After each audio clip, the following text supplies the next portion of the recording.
Order! Order! You are an incorrigible delinquent at times. Behave yourself, man!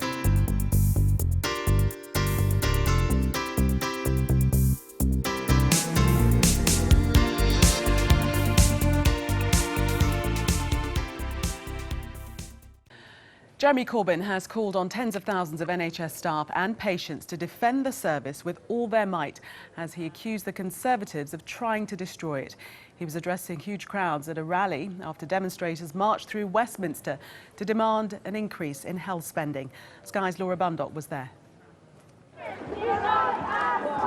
Filling the streets, they marched through London, NHS staff and supporters side by side. It was, they said, a protest against cuts, closures and privatisation. We're here today to support all the nurses and doctors across the board because we're so passionate about the NHS and we want to keep it.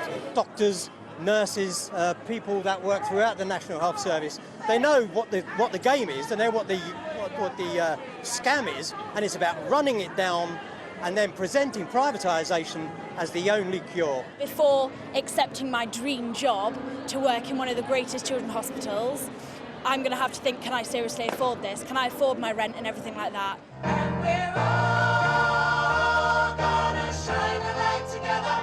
The crowds grew as tens of thousands gathered. With banners and song, they protested against the austerity they fear is threatening the future of the health service.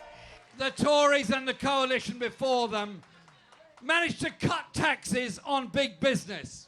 They cut taxes to the richest families. They cut taxes for the speculators, cut taxes for the fat cats. Don't let them tell you there's no money for their NHS. For the thousands here, these are crowd-pleasingly welcome words from Jeremy Corbyn. But he knows for this message to have any real meaning, it'll need to reach the ears of government before next week's budget. The Department of Health insists it is committed to funding and improving care standards in the face of unprecedented pressure on services. But while demand for care is set to rise by 4% a year between now and 2020, spending on the NHS will increase by just 0.2% a year, which campaigners say would leave the health service facing a shortfall of £22 billion. And that is why so many joined this protest, a show of support during a critical time for the NHS. Laura Bundock, Sky News. Tens of thousands of people have marched in London to protest at what they say are cuts to NHS services. Hospital staff, campaigners and union representatives joined the demonstration with the Labour leader, Jeremy Corbyn, addressing the crowd. Organisers claim Theresa May's demands on austerity in the NHS represent a real risk to patients and safety, but the Department of Health says extra money is being invested. Here, tens of thousands of people have taken to the streets of London to demonstrate their support for the NHS. Organisers describe the national protest as a rallying call to save the health service from further austerity, with the Chancellor under pressure to find more money for social care in next week's budget. Asad Beg has more. They were out in their tens of thousands to march through London to demand better funding for the NHS. Health workers, doctors and nurses here claim the health service is in crisis, and they say that it is the government that is responsible. They are watering down our service, and we think that's absolutely the wrong thing to do. We're here to show our support for the NHS and the opposition to the government's policies of cutting and privatising it, which are accelerating at the moment and look set to dismantle what's left of the NHS in the next couple of years. What's it like being a nurse currently? It can be a lot of hard work. It's a very worthwhile and meaningful job, but the hours and the conditions aren't great at the moment, and it's putting patients at risk a lot of the time, which is not what we're about.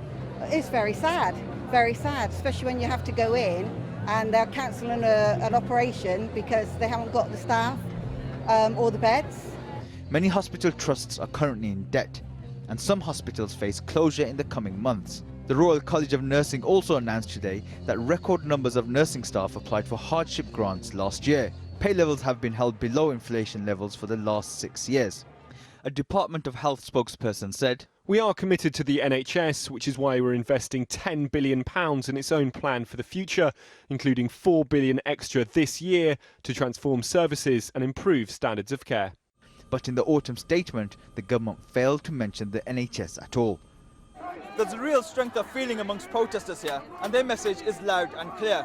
But the question is the government listening? And if so, will it be reflected in Wednesday's budget? Our NHS is not in crisis because of overspending.